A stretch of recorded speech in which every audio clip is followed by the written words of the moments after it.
George, if I ever get famous, will you be my bodyguard? Your bodyguard? That depends. Depends on what? Well, it depends on why you're famous. Are you a pop star who needs protection or some billionaire jackass? Pop stars can be billionaires. Yeah, but there's levels, Joe.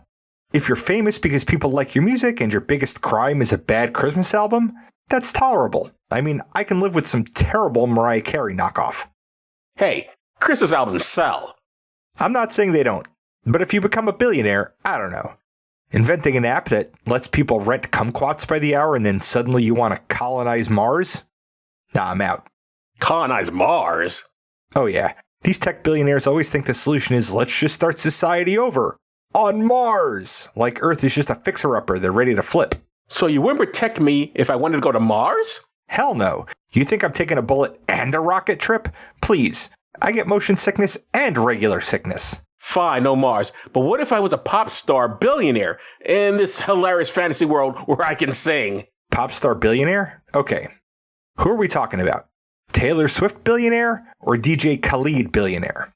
What's the difference? Oh, big difference. Swift billionaire means worldwide fans and emotional ballads. DJ Khaled billionaire? You're dodging lawsuits and bad remixes. So, you'd protect Taylor Swift? Are you kidding? The Swifties would tear me apart if I didn't. Those fans are scarier than bullets. They can't get you elected, but they can still fuck you up. Fair, but I'm me, George. Yeah, that's the problem. You're not famous yet, so you don't have Swiftie protection insurance. What if I was famous for acting like a movie star? Movie star? What? Marvel movies? Sure. Oh, no way.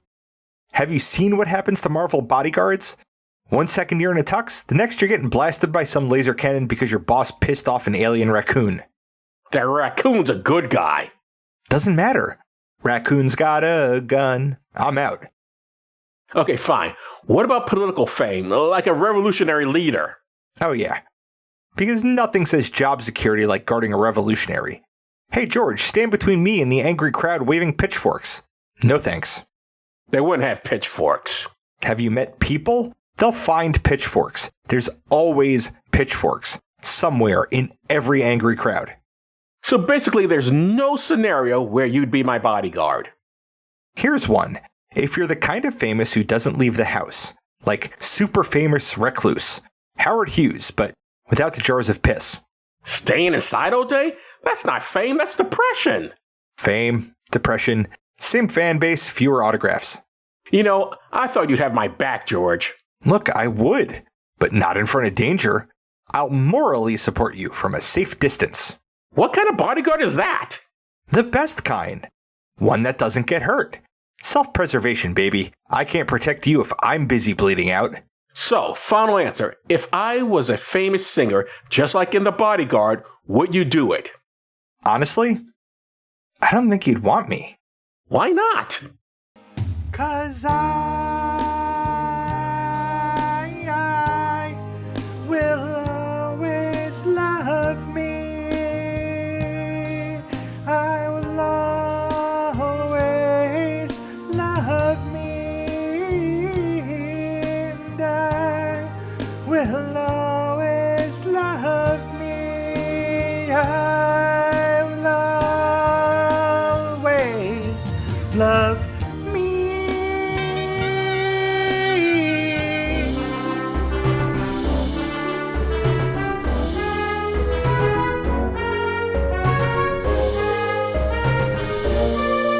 Very good, by the way. Thank you. Well, does this still work? The podcast looks at Omis and asks, does this still work? I'm Joe Dixon. And I'm George Romacka, and today we're discussing The Bodyguard from 1992 and some historical context. First, podcasty stuff. We're excited to announce that we've joined the Creator Accountability Network. CAN is a nonprofit dedicated to reducing harassment and abuse through ethical education and a system of restorative accountability. We joined because we care about the safety and well-being of our community members. If you feel our behavior or content has harmed someone, please report it to CAN, either via the reporting form on their website, creatoraccountabilitynetwork.org, or via their hotline at 617-249-4255. They'll help us make it right and avoid repeating that mistake in the future. CAN also needs volunteers from our communities to help with their work, so if you have skills you think would be helpful or time and a desire to help, please visit their website to find out how you can volunteer. Most importantly, get the word out to other creators who you think would be interested in getting credentialed. Help us build safer communities together. You can reach us at dtswpod@gmail.com, on Facebook, Letterboxd, and our YouTube channel. Joe is on Blue Sky at joedixon.bsky.social. Please tell your friends about us, even the ones who can't swim, and leave 5-star ratings everywhere. You can pick what we watch and get extra per episode content by funding us on Patreon for as little as $1 a month at patreon.com/dtswpod. You know who can't swim, George? You? Yeah. I know. I Remember tried you gave me that one lesson? Yeah. Huh? Yeah, you did. You tried to teach me. And it was okay. I mean, you're a very good teacher, but I still needed to take more lessons. And unfortunately, the pandemic happened, and I never went back. Yep. Anyway. All right, Joe. Take us back to 1992. And that's the way it was. Before we go into 1992, I thought it would be fun to find out who the very first bodyguard actually was. Unfortunately, that person's name is unknown. Bodyguards, also known as executive protection professionals, date back at least to ancient Greece. And they have always been an upper class thing. If you were a pharaoh or Roman general, you had bodyguards. Since the beginning of time, rich people felt the need to hire non-rich people to protect them from other non-rich people. Which isn't a revelation, but it's always important to remember. Every billionaire is protected by people who aren't billionaires. And buying loyalty isn't the same thing as having loyalty. Just saying. Loyalty's overrated anyway. It is overrated, especially to your boss. Anyway, there weren't many stories concerning bodyguards to choose from. 5 of them got killed in Italy along with the anti-mafia crusader they were protecting. The King of Spain broke his ankle skiing in Sierra Nevada after colliding with another skier who got away before the king's bodyguards could reach him. George and Michael got into an argument with fashion designer and music video director Terry Mugler as Mugler tried to direct Michael's Too Funky music video. Link in the show notes. At one point, one of the extras in the video suggests they have their bodyguards fight it out. Not that they fight it out, but that their bodyguards fight it out, which I can only ask, is that a thing? I mean, there was a time also where you would choose a champion to fight for you. That's like gladiator shit. Yep. This is like 1992. What the hell? Yeah, but you said bodyguard's been around since, ancient Rome, or ancient Greece. I guess it was a thing then. I remember once being told by the late, great Joe Rocha that apparently Frank Sinatra and Desi Arnaz got into an argument. The Arnazes, Mr. Arnaz and Lucille Ball, Mrs. Arnaz, were producers of The Untouchables, a TV show about gangsters. And Frank Sinatra took it as some sort of anti-Italian slur. And so they got into an argument over it. And then they had to have, supposedly, according to Joe, I've never looked this up. They had their bodyguards fight it out. So, but I could be a fake story. Anyway, the news story I do want to focus on from 1992 doesn't involve anyone famous. George, read this headline from the Bellingham Herald, published in Washington State. Mother hires school bodyguard for son. I will read this. The mother of a 12-year-old middle school student says she has hired a teenage bodyguard to protect her son at lunchtime after the boy had 2 run-ins with other students. The school's principal said the boys share responsibility for one fight. The mother, Pat Boslaw, told the school board that she hired a 19-year-old bodyguard after her son, a 6th grader with mental and physical disabilities, got into scrapes with other youngsters in December and January at Cascade Middle School. Superintendent Grant Hendrickson said he had never heard of anyone hiring a bodyguard for a student. Boslaw and the bodyguard's mother said fights between students are common. There's a lot of violence out there, and it's not discussed. Batoro said, it's a deep, dark secret. I guess Batoro's the mother, but doesn't say that in the article. Okay. Doesn't it sound like a premise for a sitcom? Also, if the 19-year-old boy lays his hands on a 6th grader, is that going to be a way bigger problem than the bullying of a 12-year-old? I mean, there was a movie called My Bodyguard that was kind of along these lines, except the kid found the bodyguard himself. Yeah, his mother didn't hire him. I vaguely recall that. Yeah, I'm sure this couldn't have gone far. Then when he's 19, So I don't even know how much longer he's going to be in the school. Right. Number two, like, what? He's just standing over the kid while he has his lunch, and then what? He follows him into the locker rooms, and then after that, he's on his own. I mean, it makes no sense. Nope, sure doesn't. Either homeschool your child or teach him to fight. I don't know what else to tell you. I mean, the kid was responsible for one fight. According to the principal, yeah. Yeah. I know. I just thought that was interesting, but that's all I got on Bodyguards. Okay, George, tell us about The Bodyguard. Okay. This was directed by Mick Jackson, and I've seen his work in Volcano. This was written by Lawrence Kasdan. Joe and I have both seen his work in Star Wars Episode 5, Empire Strikes Back, Raiders of the Lost Ark, and Star Wars Episode 6, Return of the Jedi. And I've seen his work in The Big Chill and The Accidental Tourist. And I've seen his work in Wyatt Earp, Rise of Boba Fett, Star Wars Episode 7, The Force Awakens, and Solo, A Star Wars Story. Blurbs. IMDb says, a former Secret Service agent takes on the job of bodyguard to an R&B singer whose lifestyle is most unlike a president's. Not these days. Nope, sure the fuck isn't, Joe. If anything, her behavior is much classier than what we got now. Yep, sure the fuck is, Joe. I'm sorry, I know I make every episode political, but what can I do? I mean, there's an argument to be made that art is political, and we are an art coverage podcast. True. YouTube says a lot. Oh my God, what does YouTube say? Yep.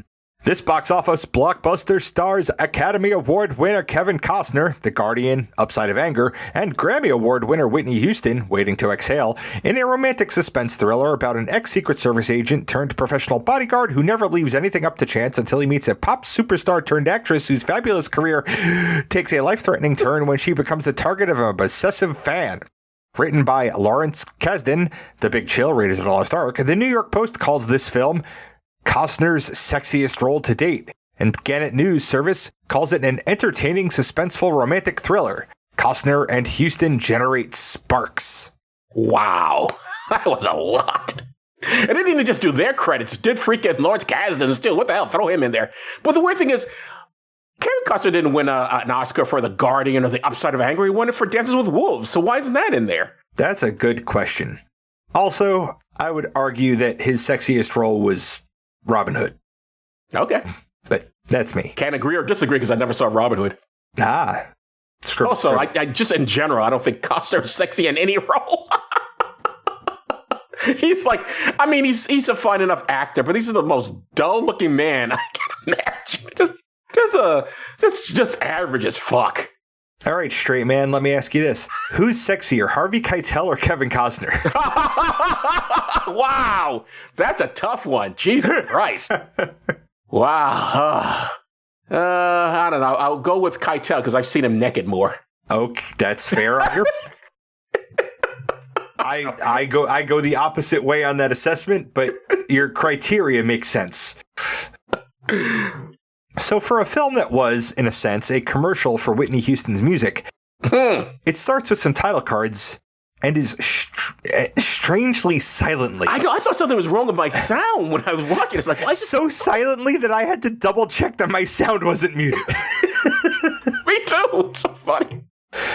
That silence is broken by two gunshots fired by our protagonist, the alliteratively named Frank Farmer. He's a professional bodyguard and has just saved the life of his client by recognizing that parking attendants don't usually wash and buff cars on the parking level, so the guy must have been an assassin. I mean, the guy did have a gun. Yes, I think that's what really sold it for him. Yeah. Frank Farmer is played by Kevin Costner. For the show, we've seen him in Dances with Wolves. Joe and I have both seen him in Man of Steel.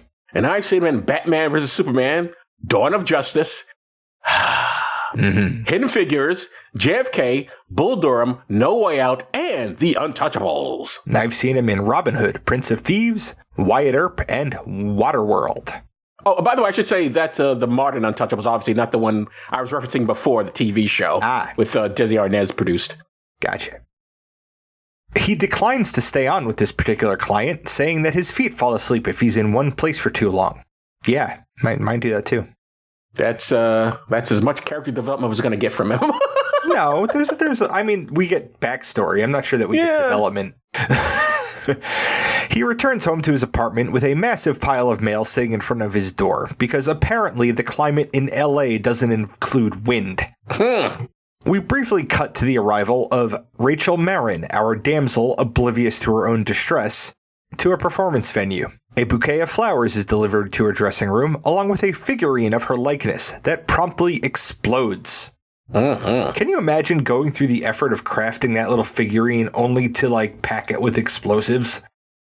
I like to know how you knew when to make it go off, because there's no triggering devices there. As I can tell, they just put it down and it just explodes. So, the triggering during the device mailing and the carrying, it didn't blow up before. It's a good question. It was probably packed in a box that got unpacked, and there was a switch in the bottom of the base so that when it was put down on a countertop or a dresser, it would then explode. But okay, sure. That's me retconning the shit out of this because we don't see any of that. Rachel Marin is played by Whitney Houston. For the show, we've seen her in Waiting to Exhale. And I've seen her in The Preacher's Wife. I've heard her in The Prince of Egypt and seen her in the music videos for her Greatest Love of All. Didn't We Almost Have It All? I Want to Dance with Somebody. One Moment in Time. I Will Always Love You. I Have Nothing. Run to You. And her duet with Mariah Carey from The Prince of Egypt for When You Believe. I didn't realize she had so many songs with the I in it so much. She liked that pronoun, I guess. Yeah. The next day, Frank is visited by Rachel's manager, Bill Devaney, to procure his protective services, as he is the best. They also seem to have a weirdly familiar relationship. It's like they knew each other, but why? Yeah, why? And they never actually say that. Right. It seems that but the way they talk to each other, it feels like they've met each other before. Yeah. Frank is reluctant, preferring not to work for celebrities. We're talking about a very frightened little lady with an 8-year-old son. Believe me, I wouldn't be here if I didn't think this was for real. Farmer, she begged me to get you. There's two true statements in that clip. One is that she has an 8-year-old son. The other is that Bill believes there's a real threat to Rachel's life. We'll get to the lies in a bit. Eventually, after pretending to be bad at throwing knives, Frank agrees to meet with Rachel and be paid $3,000 a week if he takes the job.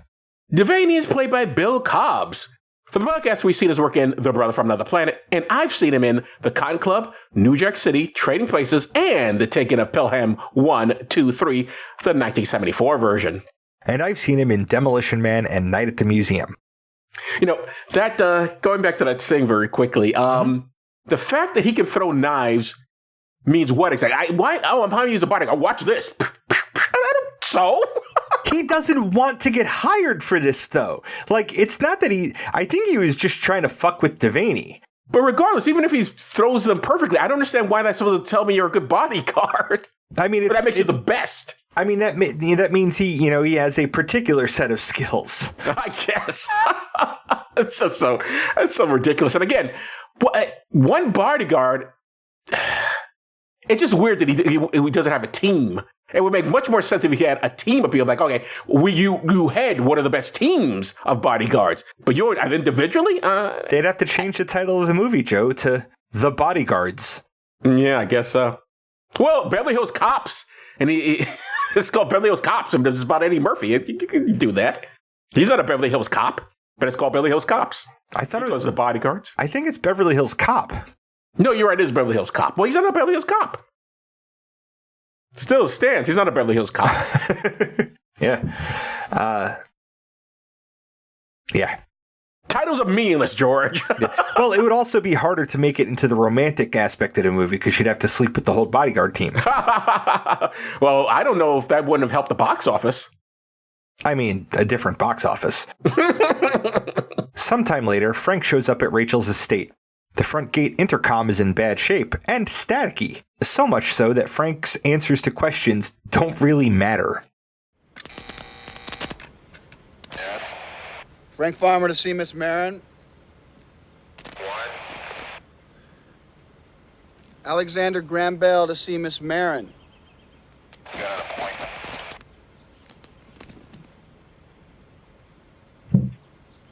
Yeah. The atomic number of zinc is 30.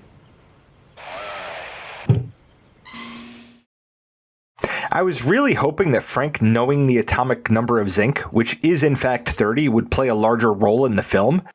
it doesn't. He's not that deep. Yeah, I thought a lot of that would play a large role. I thought for sure someone had kidnapped her at the very beginning there. Because, like, that whole thing with the intercom, it seems like that was, I understand, oh, they're bad at security, whatever. But this is a very famous woman. People know who she is. And some people would know where she lives. She has a huge gate. So presumably they would have a functional machine that work. It wouldn't be this scratchy thing where the wires are hanging out. It didn't make any sense. Mm-hmm. As Frank makes his way into the compound, he continues giving fake names to people who not only don't know if he's supposed to be there, but don't even recognize the famous historical figures that he's using. The only one who bothers to actually challenge him is Rachel's chauffeur, Henry, whose hand was injured when the doll exploded. Henry is played by Christopher Burt. And for the podcast, we've seen him in Crimson Tide, and I've seen him in Woof. Frank makes his way into the house where a music video is being shot. When that wraps up, Devaney introduces him to Rachel, her sister and personal assistant Nikki, her publicist Cy Spector, and her head of security, Tony. Nikki is played by Michelle Lamar Richards, Cy Spector is played by Gary Kemp, and Tony is played by Mike Starr. For the show, we've seen him in Goodfellas and Dumb and Dumber. Joe and I both saw him in one episode of The Office, where he was Grotti, the insurance salesman that may or may not have been Mafia. And I've seen him in Last Exit to Brooklyn, Summer of Sam, Clockers, Punchline, Radio Days, and The Last Dragon. And I've seen him in Uncle Buck and Jersey Girl. And here's where Devaney's lies come apparent. Rachel certainly never begged for him to hire Frank because she's oblivious to the danger she's in and doesn't see a need for any more security than Tony can provide, especially if it risks interfering with how she lives her life in any meaningful way. This is so she's not afraid either. No. But this is their way of showing her it's difficult. Yeah. Frank decides this isn't worth $3,000 a week and leaves. And he's wrong. My God, it's worth $3,000. Right? What a cool gig. And that's $3,000 in today money, which is less than what it was worth then. Yes. Still worth it today. Devaney catches him before he leaves the grounds and makes one more plea. He wants to show Frank something. First, he has to go get Cy. This gives Frank an opportunity to meet Rachel's son, Fletcher. He's a smart kid who plays with toy boats in a swimming pool on the grounds. Fletcher is played by Devon Nixon. I've seen him in To Sleep with Anger. And both George and I have seen him in Terminator 2 Judgment Day. This'll be important later.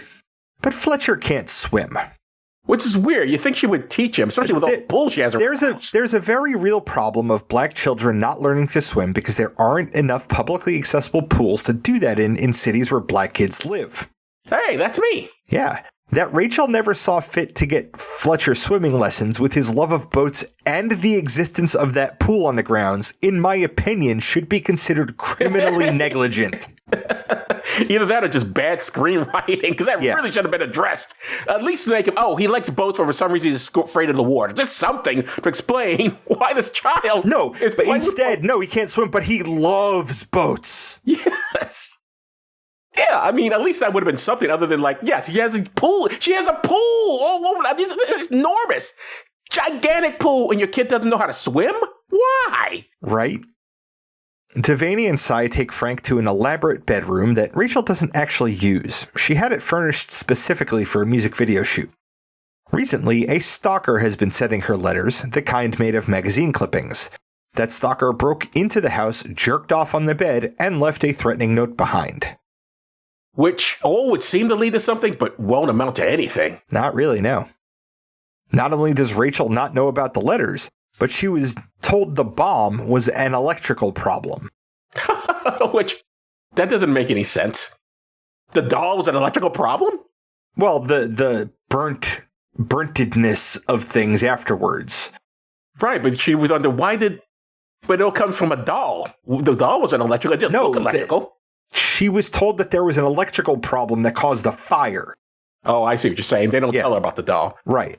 But the chauffeur says to Frank, Frank says, what happened to your hand? He says, the doll did it. Yep. So obviously he has no problem saying it to people. But he wouldn't say it to a stranger, but he doesn't say it to his boss? Yes. Okay. And they talk about that at some point. I don't think I mentioned it, but they don't want her to be upset. They don't want her to be scared, so they hide shit from her. No, I understand that, but it's still weird that that's the first thing he says to this man he's never seen before. Well, I mean, he asked him what happened to his hand. And he could have lied. Electrical problem. This is enough for Frank to accept this job. I'll explain why it makes sense later, but at this point, it's fucking bonkers. We get a brief scene of her stalker watching coverage of Rachel's possible Oscar nomination for Best Actress in a movie called Queen of the Night while making another letter. We see enough of him that we can at least introduce his character, Dan. Dan is played by Tony Pierce. And for the last time we've seen him in Dancing with Wolves. I wonder if he's a friend of Kevin Costner. I think so. The next day, Frank moves into a guest suite on Rachel's property. Henry comes to see what's up. Frank recruits him as his new assistant. We're adding to your duties. You're my new assistant. Says who? Henry, I've spent a lot of time guarding people all over the world, and I found one thing to be true. No matter how incompetent the assassins, no matter how much they miss their target, there's one person who always gets hit. Who? The cocky black chauffeur. So let me agree to this job? I don't understand that conversation. Also, if you're adding to my duties, are you adding to my pay? Well, I mean, he is doing that, but it's also in his best interest to sort of learn and help him make things safer because, like he said, the chauffeur tends to get popped even if the target doesn't. So fair enough, I guess. Yeah. We see Henry taking notes as Frank walks around the property, pointing out where they're going to need to fix, build, or remove things. Then Frank is teaching Henry how to drive evasively. And Henry seems to be having a fucking blast doing it. So there's another... Yeah. Frank happens upon Nikki while she's working out. She's the only person around there who works out, apparently. We get some backstory about Rachel stealing Nikki's spotlight that'll motivationally matter later. Yes, indeed. That does get revisited. That is a Chekhov thing. Mm-hmm.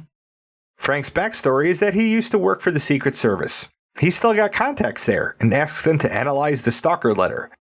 He asks them, "Why were you scripted to be so willing to do this for me when I'm not in the Secret Service anymore?" And they say that it's because Rachel is a high-profile person with fans in high government positions. Which makes you wonder then, why didn't he just go to the FBI? And they would be the ones who investigate that sort of thing, not the Secret Service. I mean, he didn't know people at the FBI. I guess, right? He hasn't known them personally for them to investigate. Okay. Frank tries to stop a little girl from getting Rachel's autograph, but she overrides him. In the car on the way home, Tony tries to impress Frank with his security prowess, to no avail, because Frank, not Tony, realizes that the stalker is following them. When they get to the estate, he gets out of the car and cuts across the property trying to get a look at the driver or a license plate number. There are no plates on the car and he can't get a good look, but he does get a make and model to give to his Secret Service contacts. Yes. We get a few scenes of tension between the changes Frank is making and how Rachel wants to live her life, and one conversation where they start getting to know each other, though Frank is guarded about it. Get it guarded. Yeah. Frank gives Henry a lesson on how to inspect the car for bombs. That lesson is interrupted by Rachel and Cy, who have decided to go meet with a potential collaborator at a nightclub without consulting Frank about it. He gives her a cross with a transmitter embedded inside that she can activate if she needs his help. Will that come back at any meaning? I mean, she'll use it, but she'll use it when he's in line of, they can see each other. So yeah, it really plays no factor. She could have not had it. Everything would have happened exactly the same whether she had that or not. Yeah. So why have it in the script? Right? Waiting for her at the club are flowers and another stalker note. This time she sees it, and Devaney comes clean to her about the past letters and break-in.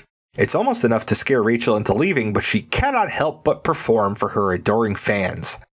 So she does that, and ends up being pulled off stage into a non-consensual crowd surf. Frank tells Henry to bring the car around back and uses a fire extinguisher to part the crowd and retrieve his client. See, this is why you don't do this by yourself. Yeah. Other people assist you. He carries her out of the place, and unbeknownst to him, he kicks the stalker to the ground in the effort. They picked somebody with really a guy with bright, long blonde hair and a really pale complexion. Yeah, they really want him to stand out. Yeah. Henry, Frank, and Rachel head to the mansion, leaving Tony inside and make their own ways home. We see the stalker collect a glove from Rachel's costume from the club floor. Back at the mansion, Frank gets Rachel into bed and goes to enjoy an apple in the kitchen. A very angry Tony finally gets home and attacks him. Tony loses that fight and doesn't give Frank a hard time anymore. I know why that's there, because they need to have an action sequence. I mean, the movie opens up with someone getting shot, for pity's sake, so they need to keep the fisticuffs going, but I can't imagine why he would go in there and start a fight with him. It just didn't make any sense to me. Mm-hmm. If anything, he would come back and go like, hey, what happened? I went for the show for the car, and he would explain everything that happened, and he was, oh, good, at least you protected her. Because Tony does really care about her. The idea that we go in there is just, okay, I'm pissed, I'm going to start a fight with you. Where would that come from? Good question, Joe. In the morning, Rachel goes for a jog. Like she always does, she lies. Frank walks with her for a bit, and she argues that since it's impossible for her to date anyone with him always being around, he should take her on a date. Sure, why not? Solid logic. We see the stalker get access to her limo from within a car wash, and he finds an autographed picture of her for his collection in his locker. This guy is very efficient, I'll tell you that. Mm-hmm. Man, just get in and out of places without being caught. He works at that car wash. Sure, probably. But I mean, he gets into all sorts of different places throughout this film. I mean, he literally gets into her house at one point, apparently, assuming that was him and not someone else. No, that was him. By the way, wait a minute, I just thought of this. Uh-huh. They found his ejaculate so they have his matching DNA. Couldn't they check that against something? Wouldn't there be a record even in 1992? Only if he had committed a crime in the past for which his DNA was cataloged. I guess he never committed. They don't have everybody's DNA on file. No, I know that, obviously. But I mean, you would think he would be in some database. This can't be the first. Guys don't stalk one woman. They tend to do it over and over again. Yep. And if he's jerking off in her bed, he's jerked off in others. So that night, Frank and Rachel have their date. It starts with them in a movie theater seeing Yojimbo, a 1961 Kurosawa samurai film that for some reason Frank has seen a lot of times. Oh, did you see the trivia for that? No. The name of that movie? Yojimbo? Means Bodyguard? Yes. I guessed. That was me guessing. Next, they go to a country and western restaurant where he has one beer. It's the only alcohol he drinks in the entire movie. They talk about, and for good reason, he doesn't do well on alcohol. No. They talk about the logistics of being a bodyguard, and she confirms that he is willing to die for her. She asks him to dance, and they dance to the John Doe cover of Dolly Parton's I Will Always Love You, remarking on how sad a song it seems to be. That song, she wrote that song for her singing partner when she decided to do a solo career. That was her goodbye to him. Dolly Parton. Yeah. Whitney Houston recorded a version of it for this film that to this day stands as the best-selling single of all time by a female solo artist. And you know who was happiest about that? Dolly Parton. It made her so royalties. Much money.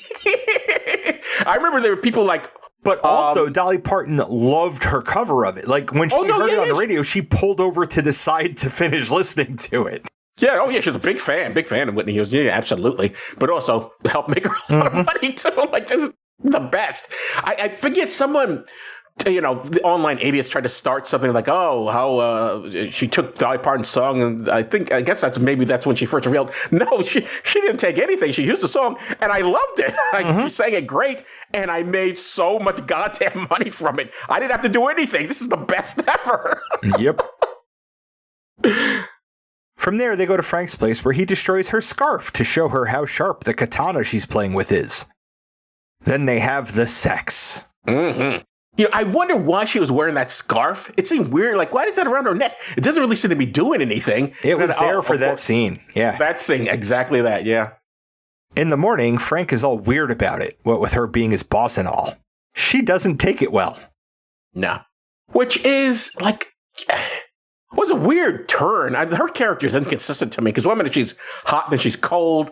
But then, like, yeah, you must know he is your employee. So you sleeping with him could be a conflict? Like, you think that would come through her mind?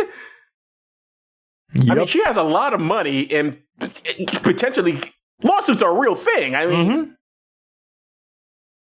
Later, Frank and Fletcher have a poolside conversation about how it's impossible to understand women. Sure, why not? Nikki drops a newspaper next to him with headlines about Rachel being nominated for a Best Actress Oscar. Then it's off to Miami for Rachel to perform an AIDS charity concert with dinners at $1,000 a plate.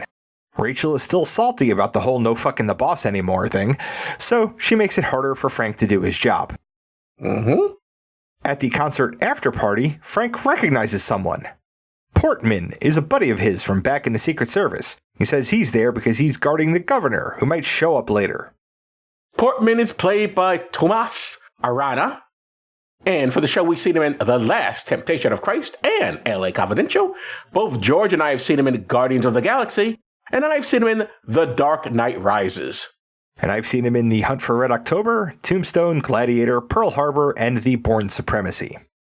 One thing now, his introduction to his character, by the way, in the very beginning, well, not the very beginning, when Costner is first hired, they mentioned a Portman. He said, you don't hire me, hire Portman, hire blah, blah, blah. So he mentions a bunch of names. That's one of them. Yep. So I thought that was a nice return. But as we find out later, we'll obviously discuss it eventually, but we find out later about this character. It's like, it just seemed a weird turn. Like, was he from the beginning? I don't know. Yeah. Good question, Joe. Rachel asks for an introduction, then, still salty, leads Portman to the bedroom in the suite. Frank, with nobody to protect, goes and stares at the ocean. Rachel and Portman start getting busy, but she quickly realizes that she's basically being a fucking brat. So she calls it off. Portman doesn't take no for an answer, and Rachel has to call in Tony to get him to go. Yep. Now, as we later find out about that character, hold that question. We'll ask it then. Okay. Yeah. Good. In the morning, Frank and Rachel have a spat before he gets word from his Secret Service guys that they found industrial car wash detergent in the glue on the stalker letters. Fucking meticulous, these guys. Rachel spooks Frank and DuVernay by going shopping with Tony without telling anyone. Frank goes to walk off his annoyance by checking the emergency escape route through the kitchen. He finds some random dude smoking, and when that dude doesn't immediately obey his order to scram, Frank beats the shit out of the guy. Yes. Only stopping when the guy's wife shows up and begs him to. Frank faces no charges for this assault on a person. No consequences whatsoever. He does say sorry, though. Yeah. On his way back up to the suite, Rachel gets a scary call from the stalker. Frank is really, again, he's very efficient. How did he get her number? How did he know she would answer? It's just amazing. He'd find the exact number and exact time she'd be there. Frank comes in, ready to quit. He goes out on the balcony, and Rachel is there. He says the call really shook her and that she needs him, so she'll do whatever he says. He says he would take her and Fletcher away from their busy, dangerous life for a while. Rachel is surprisingly amiable to that idea. Very inconsistently, sure. Okay. And he says here, and if you cross me like that again, I'll kill you myself. Yes. Which should have been like I'm firing you now. Yeah, that seemed like an inappropriate thing to say to someone who's terrified and just got got a phone call from someone that scared the bejesus out of her. Maybe don't say something like that to her. Yep. He takes Rachel, Fletcher, and Nikki to his father's cabin in Lake Tahoe on Fallen Leaf Lake. At least that's the filming location. His father, Herb Farmer, is not, in fact, an herb farmer. He and his dog are delighted for the company. Herb Farmer is played by Ralph Waite. For the podcast, we've seen him in Cool Hand Luke, and I've seen him in 5 Easy Pieces, Roots, the miniseries, and I never watched this show, but my mom loved it. He was the father on The Waltons. While Frank takes Fletcher out on the lake in a small boat, Herb provides Rachel and the audience with some insight about Frank. It's very quiet here. Frank spent 6 months up here after that Reagan thing. The Reagan thing? Frank wasn't there the day Reagan was shot. He's never gotten over it. And that's why he took this job. If It is the stupidest background I ever heard. If he had declined and then saw news that Rachel was killed, he would feel it was because he wasn't there. Yes. But the idea of like, oh, I was just feeling such guilt because Reagan got shot because I wasn't. Yeah, because if you had been there, I'm sure he wouldn't have got. Boy, really confident there, buddy. And what I would have loved. Think very highly of yourself, don't you? I would have loved to have seen Rachel go up to him and be like, look, I just sang for an AIDS awareness charity concert. Oh, my God. Reagan getting shot. Like, you shouldn't have been. You shouldn't have protected him. He made the AIDS epidemic so much worse. Him and his fucking horrible wife. Absolve yourself of that guilt. That's a good point. Yeah, maybe you shouldn't have been there. Maybe no one should have been there. There is a lovely family dinner scene followed by continuation of a 3-year-long chess game. Have you ever played chess? Yeah. Were you good at it? I don't know. I don't know that I ever played against anybody good enough for me to gauge that statement against. Okay. I've never played chess. After Rachel goes to bed, Nikki puts the moves on Frank. He doesn't bite. Why would you want... Why would you want your sister sloppy seconds? Yeah. Good question, Joe. The next day, Nikki is singing Jesus Loves Me. While Frank and Herb track a deer. Frank notices Fletcher's footprints and everyone sees him take off in the boat. Frank runs and tackles him into the water, then pulls him back to shore. Rachel is angry, right up until the now empty boat explodes. Which, begs a couple of questions. One, who did this? Because it's not clear to me. I presume it wasn't the first guy? It's not the stalker, no. No, okay. That's number one. Number two, how did he know the boat was going to explode? He didn't. Why did he feel the need to... Because there's a kid who can't swim out on a boat in the middle of a deep lake alone. That's not a safe situation for the kid. I guess, but the kid knows he can't swim. He went on the boat, so he obviously felt safe. I don't know. Kids do silly things and get into trouble. What I'm saying, though, is that surely he obviously knows how to run the boat. He likes boats, so maybe he could have just run it back. It would have been fine. He wasn't in the water himself. I mean, he knows how to do a boat. I don't know, run a boat. In fairness, Frank does say, I overreacted. Or no, I got careless. I got careless. He says that's right, yeah. Not only did that boat explode, but the vehicles are all disabled and the phone lines are cut.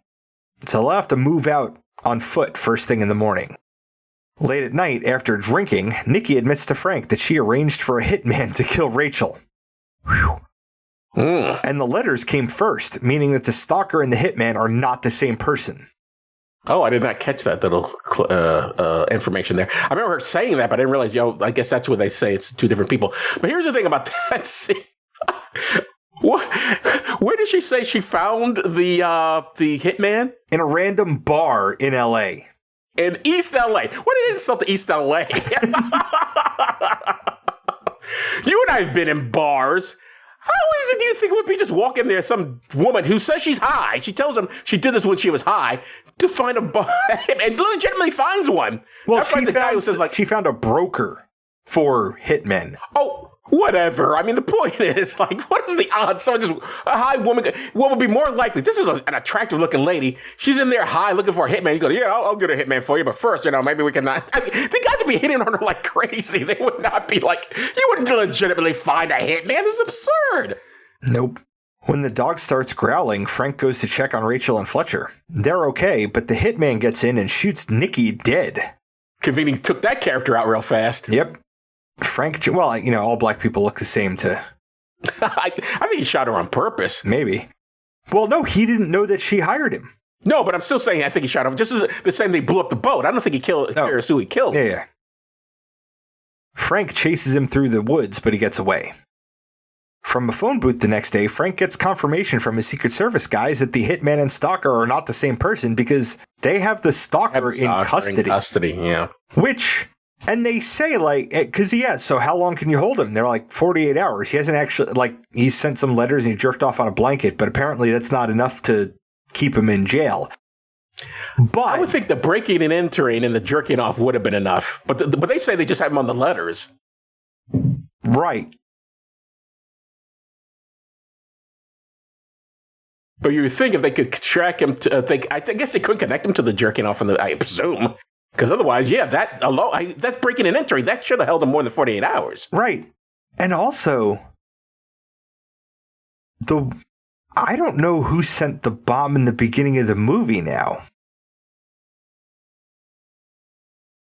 Oh, you're right, because why would, maybe he was always, it makes no sense. It really makes no goddamn sense. The letters came before the night of the bomb, which was a day or two before Frank got hired. So the letters came before the bomb. Yeah. So the bomb was probably the hitman. Because my next question was going to be, if they think this stalker sent that bomb, is that not enough to fucking hold this guy?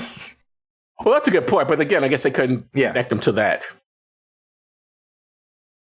There's a funeral for Nikki, and then a conversation about how the movie isn't over yet, even though I've written 2,100 words already. Do you think they told her? I get the impression that she wasn't told what her sister had done.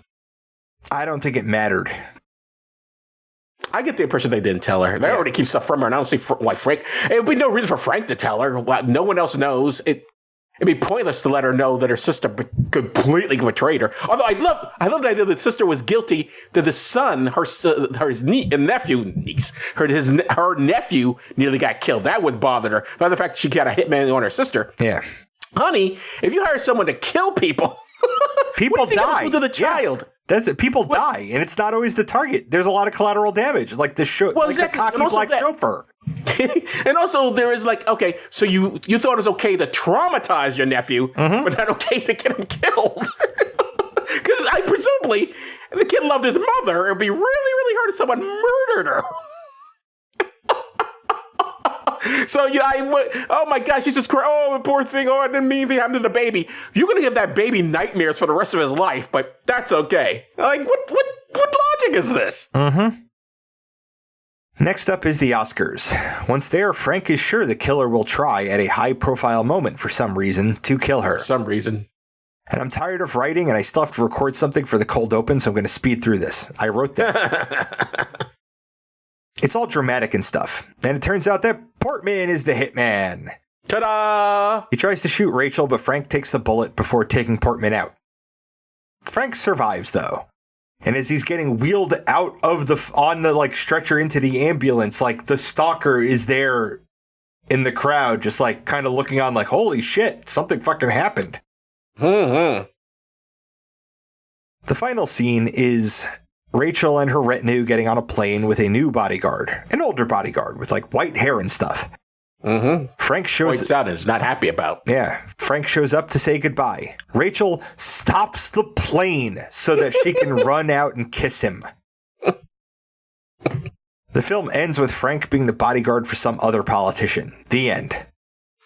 That ending was a bit strange. I mean, I get it. I can understand them ending it with him just guarding, standing in the background. That's okay, but why did they have to have that benediction or whatever the hell that was?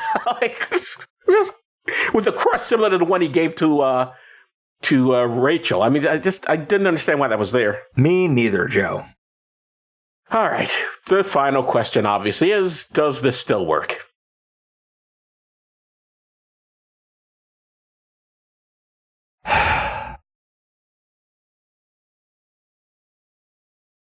As a romantic thriller, no.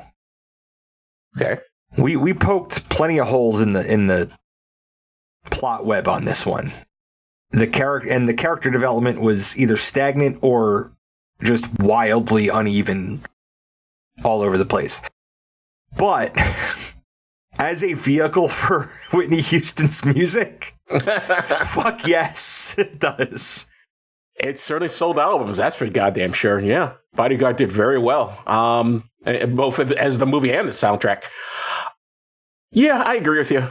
It's a great. I mean, if you've never heard of Whitney Houston and you see this, you'll go out and buy some of her stuff. And then you'll get sad because she killed herself. Yes, that's accidentally. Yeah, well, let's not get into the real story. In terms of this movie, though, the characters aren't even. The script is just bad. It's a really bad script. Oh, and the question that I told you to hold, like, so was Portman trying to kill her by fucking her? Or was he hoping to get sex and then a kill? Yeah, that's another thing I don't understand. He has this opportunity. He's alone in the room with her. He's the real killer. Or the real criminal, the real hitman. Why did you let her just get up? He was on the job to kill her because he'd sent the bomb already. So he was he wanted that. That's why he was insistent on staying. But also, you went into that room with one door with her. If she's dead afterwards, there's only one person who did it. Yeah, but and the guy a guy who knows you knows that it's you. Yeah, well, there's a room full of people out there, so they all know it's him. But he was willing to do it at the Oscars, so why not do it in that room? I mean, the Oscars are leaving more people around to see him doing it. Well, he was trying to keep it, inconspicuous by hiding a gun in a video camera. But literally, you can see there are people standing behind him on the side of him, but we see a crowd. Everyone will see him shooting at her. And also, Kevin Costner says, he wants everyone to see. He wants to do it live on television for some reason. Which doesn't make sense for a hired killer. Not at all. Not even remotely. Not at all. It just doesn't. It's silly. It's stupid. It's stupid. It's like, it's the huge example of the script says so. That's why. Yep. All right. So we both agree, in terms of being a vehicle for Whitney Houston's music, it works. But as an actual movie, it doesn't. Right. And what matters is it being an actual movie. Yeah. So for the final determination, no, this movie does not still work. This movie does not still work. If it ever really worked. Although it did, I guess the audience didn't care. They loved it. It did very well. But man, it is inconsistent and just dumb. And I'm sure maybe when you're in the theater, when you're watching and you don't think about it, once you get home, you think, wait a minute. Wasn't he that? And wait, where'd that bomb come from? And why did he do that? And wait, he had this opportunity to hurt her there, but why didn't he do it? And then he wants to do it at the Oscars. And it's something to think about. It's not the kind of, second guessing of a movie that you do with like an M. Night Shyamalan film where you go and watch it again and then you catch all the things that you missed. This just leaves questions that the film doesn't answer. It just doesn't make any sense. Yeah. And also, if he was hired to kill her, why is he trying to kill other members of the family? I don't know. But I still love. I went to East LA bar. I'm like, wow, way to piss on East LA. What are you implying? Not even just LA, East LA. I'm like, what do you say, lady? What are you implying, scriptwriter, about East LA? I can't help it because I remember. You remember there's was it a Cheech song about born in East LA? So was that an ethnic reference? Was that a little racism there? Like since East LA, that's where the Hispanics are. That's where the bad people live. I think the broker's name was like Alonzo. Oh, I think you're right. Yeah. Oh, Jesus Christ. Not good at all. But what is good are our patrons. And this was a Patron's Choice episode. And the poll for next month's film is already up on Patreon.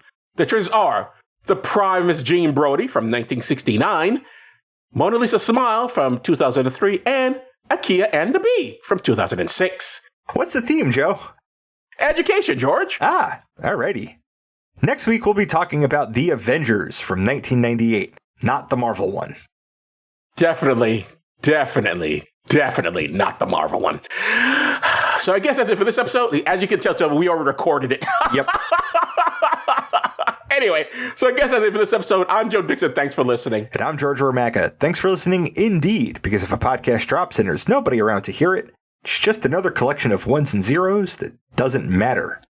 I've been watching you all night from across the room. Why don't you go back there and keep watching? You've been listening to Does This Still Work? Produced by Joe Dixon and George Romaka. This content is CAN credentialed, which means you can report instances of harassment, abuse, or other harm on their hotline at 617-249-4255 or on their website at creatoraccountabilitynetwork.org. The hosts can be reached via social media, email, or the contact page at dtswpod.com. Be good to yourself and others, because that still works.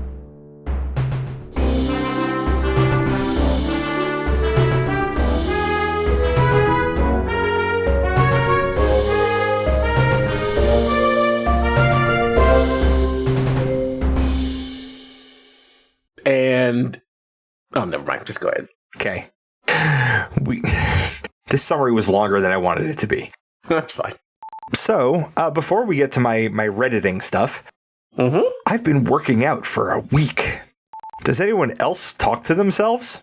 Why is girls wearing men's clothing normal, but men wearing girls' clothes is cross-dressing? Am I a scumbag for not being an organ donor? If Jesus can turn water into wine, and there's water in wine, can he turn the water in wine into wine to make wine squared? If yes, how many times can he do this? What would happen if someone without a penis took Viagra? So, I'm not going to any of the questions ones. I'm going to fuck you in particular subreddit because I got a 3-day ban from it. But since I'm going off of my normal Reddit script, I'll also read another story that I threw down on Reddit.